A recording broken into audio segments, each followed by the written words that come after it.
Good morning.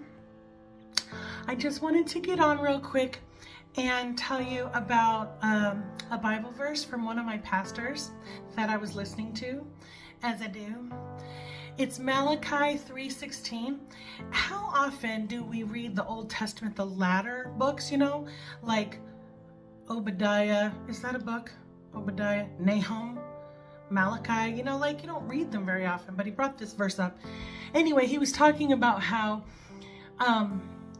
there were people, who feared the Lord, and they were talking about the Lord, and that the Lord bent his ear to listen in on what they were saying, and then he has a little remembrance book of these little whatever. It was just a really tender little thing.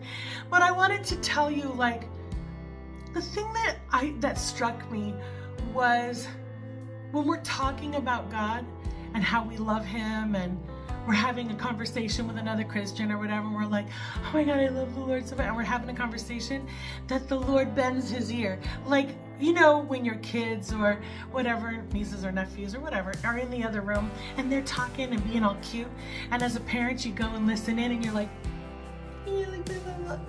you know what I mean? That the Lord does that to us. And I was like, oh my God, that's so tender. So anyway, listen. The Lord loves you. He sent his son to die for you. And there's one way to the Father, and that's through his son, Jesus. So make yourself right with Jesus today. And if you are right with Jesus, let me tell you something. You are adored. He thinks about you more than there are sands in the ocean. Just you. You understand? We can't comprehend how big that is. Every tear that you cry, he's got in a bottle. Every hair on your head. All of the good works that he has planned for you to walk in from the course of your life, that he designated for you from the foundations of the earth. He adores you. You're his favorite. He's not mad at you. And if you are a prodigal, right? You walked away from your faith and you've been living in the world and you're miserable. Listen, I know that you are. Trust me. I was my 20s, Listen, you don't have to turn around and do all these things to get your heart right with God. You should find a church, but you don't even have to do that. Make your way back to your Father's house, okay?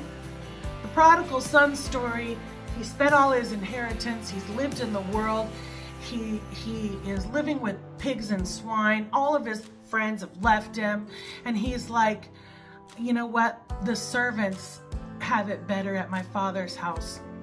Maybe I'll go back to my dad's house and beg him to make me a servant, And so he starts making his way home, and his father is on the porch, and he's watching this whole time just in case his son ever comes home, but he believes he's dead. And so his father sees him from a distance, and his father goes running to his son, and he holds him and he weeps, and he's at his feet, and his son's like, I know I'm not worthy to be in your family, but if you will take me as your servant, And he's like, are you kidding me? My son was dead and now he's alive. Let's have a party, put the robe on him, give him the shoes. That's how God loves us. When we walk away from our faith and we've gone and we've lived in the world and the world has just beaten us up, and we think, I'm not good enough to go back to my dad. No.